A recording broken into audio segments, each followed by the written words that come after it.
That's an interesting question. What was wrong with queen takes d3? So I believe rook e5 would be played. Rook e3, pardon, rook e3 would be played. Otherwise, I mean, with queen's exchange, we jumped to the actual position. So once again, what's puzzling is why black is not taking on d3. Well, Magnus is on the run, so he played a move very quickly and leaves the stage. So we are back to see Viswanathan. So Viswanathan has a lot of things to think, it seems. So that was the position. So I'm coming back once again. After bishop e5, queen d7 was the move Magnus preferred. Then after knight d5, well, queen d7 indeed looks, well, was it a blunder, by the way? So I just realized knight d5, and then black cannot capture on e1 because of a check, and queen captures f6, and black is mated. Black is mated. Okay, I mean, I can prolong this line for one more move. Bishop f2 check and king h1. King h1, not to run under queen f5. So, after knight d5, well, and knight f6 is a threat itself, so f6 was the only move. Vishy captures on b4, fe5, queen d5, and knight takes. Magnus, well, played something of which I'm not sure, and, well, bishop d3 and rook e5, and it's a clear extra pawn for Viswanathan. And, well, this is really surprising. Magnus spent only 23 minutes to get to the position with pawn down. And, of course, we all know what kind of a player Magnus Carlsen is. So Carlsen is Carlsen, but pawn is the pawn. And, well, rather optimistical start of a game for Anand, and with a possible optimistic start of a tournament. Just imagine Vishy winning this one. That would be not only a point in a cross table, but a huge boost of confidence, obviously. So, well, impossible. I would declare it impossible to read Magnus's emotions, but, well, I don't think he's happy with the position here. Don't think he's happy. So just seems like just an extra pawn for white. And well, not sure what black has to do. Well, a rook move most probably. I mean, it has to be something with. But well, when I'm thinking where to go with the rook. Well, rook e8 perhaps. So rook c8 is not available because of a fork. That's, I don't know if it needs illustration, but let's show this one. So rook d8 might be the move. Intending, well, to control d5, but well, not so much to discuss actually in this position. Still, it looks like safe extra pawn for white. So it's well, it comes to technique basically. It comes to technique. This is, well, indeed surprising to see Magnus losing a pawn in such an early stage, and, well, I just wonder what really went wrong in this moment. So queen d7 is, well, anyway, I mean, if it was not such a blunder that he missed the next knight d5, but at least it's evident that it's not the best move which position offers. Well, I'm still having difficulties to name the best one, but queen d3 seems to be, well, an option at least. So let's say, well, if queen is moved, then bishop c3, and I mean, at least black can take on c3 to eliminate any sort of a danger. So to change queens, same, means white is not better in no way. So rook e3, let's say, rook e3, at least a move with a tempo, then intending to play knight d5. Ah, well, maybe that's already problematic, because where black has to go with the queen, yeah. It's already problematic, by the way. So rook e3, if queen is, well, queen d8 perhaps to control f6. So point being, if queen is moved anywhere else, then once again knight e5, and we are getting to practically same position. Then, okay, attacking the bishop, and once again keeping in mind this trick of knight f6, and yeah. So knight f6 is winning, or bishop c5 to make it fancy, even queen f6 is winning. g7 is hanging there, and after capture, white takes the whole house. Check there, followed by knight c5 or knight f8, whatever you prefer. Ah, well, yeah, actually, horsey captures here, and then horsey gives a check and takes on f8. It would be a bit of too much.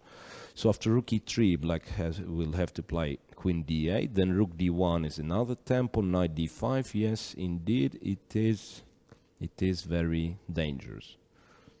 So I'm wondering what was wrong with... I don't believe that's the position which is intended by Magnus. Entering this line, I don't really believe this. So still, maybe black does have chances, but it's evident which is a favorite to win this one. Okay, let's move on then to Kramnik with Adams. So another, well, still I'm reluctant to call this one as a game of veterans, Kramnik with Adams, but for this particular tournament, they are two of the three oldest players. So we move then to Kramnik with Adams, and well, not that eventful, the position here, has been said. So that was the position where... Well, I think this position is theory. Yeah, this one is known, and well, yes. I've been informed that here, queen d3, although it looks dangerous, but that was the only move to keep the position balanced. After rook e3, black had to go queen c4 and then make another a lot of precise moves. So the point being, if you in this actually, that's true. The point being, if you are, let's say, playing just a random move like queen d7 in this case, then after knight d5 you are just as bad as lost, because it's fork on b4 and f6. Looks horrible, yeah. Yes, yes, that's true. And this is what Magnus did actually. Yeah. So without taking d3 immediately, he played queen d7 himself. So after knight d5 to find out that he's basically losing the pawn. This is interesting. So it could be that Viswanathan Anand is just simply better prepared in this game, and especially in such an opening, of course, the player who goes in this opening should be really well prepared and know all the possible lines, because okay, it's very concrete, and one move is just getting you into trouble. One wrong move and you're basically that's lost or close to losing. Yeah, that's interesting, because, well, of course, it's quite an ambitious task to criticize the absolute world champion, but I would say it's, well, maybe not the right choice for Magnus to go for them long theoretical lines. If we remember the game he lost against Viswanathan in a world championship match, it was a long line in Queen's Gambit, which Anand happened to have analyzed better. Yeah, and he's prepared very well always. So Magnus strong sides, they are actually playing at the board, interpreting some positions in a better way than his opponents. So it's interesting he went for this. So knight d5, basically already here, black is losing the pawn because of this horrible threat, not only to take the bishop, but knight f6. And knight b6 also. Well, but knight f6 is much more painful. Of course, I mean, after bishop e1, it's better to give mate than to give mate. Yes, that's true. To win an exchange. Yeah, this was the line I showed, and even prolonged it for one more time. for one more move. So after bishop f2, it's advisable to go king h1. Okay, so this was, I think, more or less forced. So this is how he lost a pawn. Yes, that's true. Knight d5 and black has to give a pawn. f6, this was more or less forced. Okay, I'm not sure about changing the queens though, but, well, definitely a good option. Rook e5 seems just an extra pawn. So take, knight e3, rook c8. Here, well, it's interesting. Well, I believe Vishy, of course, checked everything, every possibility, but it has to be said, if white would be to move and white would play rook c1, it would be kind of game over, winning. you know. Yeah. So knight e3 was just to prevent rook coming to e2. I guess, so well, this was the threat. Then if I would start with, no, I was thinking actually, so to start with rook c1, but then indeed black plays rook e2. I think black is looking for some kind of concrete, you know, complications. So yes. Why to give what your opponent is looking for, right? So knight e3, knight e3 was just fine. Rook c8, a3, a5, h4. So white is starting to expand on a side where he is actually stronger, has a majority, a g4. Well, pretty much. White has a great position. I mean, I don't know. Yeah, so everything is in control. What b2, is in front of Carlsen. You know, he's surely having some bad times here. In this position. I would actually put it another way. So if Vishy will not do anything stupid in this game, I mean, it's not about Carlsen in front of us. Mathematically, the position should be winning. That's my opinion. So, I mean, if Vishy does everything right, he doesn't have to care much who's in front of him in this. Yeah, so that's one is. Well, I suggest we look at the locals because we have two Azerbaijani players in this tournament. Yeah, that's true. And it's really interesting how they will do here. Of course, Shahryar Mamedyarov is well known, very strong player. Yeah, so he's in his own company with these guys. We are expecting much from him. Well, Rauf Mamedov is, let's say, a newcomer in this kind of field. Yes. He's not so acquainted to super tournaments and to such strong fields, but he's champion of Azerbaijan this year. Yeah, that's how he won the place here. He won the place in this tournament, and certainly he wants to show his best here. So I suggest let's have a look at the games of. Yeah. Well, Rauf, to be honest, So we go to Rauf. Yeah, now. this time let's check once again Rauf with Rauf Mamedov as white against Maxim Washielegraf.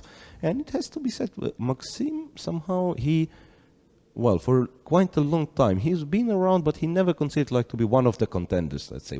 And all of a sudden he pops up to top 10, and he was very But I think he always played quite solidly, you know. He was always solid, but never such great results that everybody would really remember him like, wow, he won that fantastic tournament. No, but maybe this is a chance, you know. Maybe here.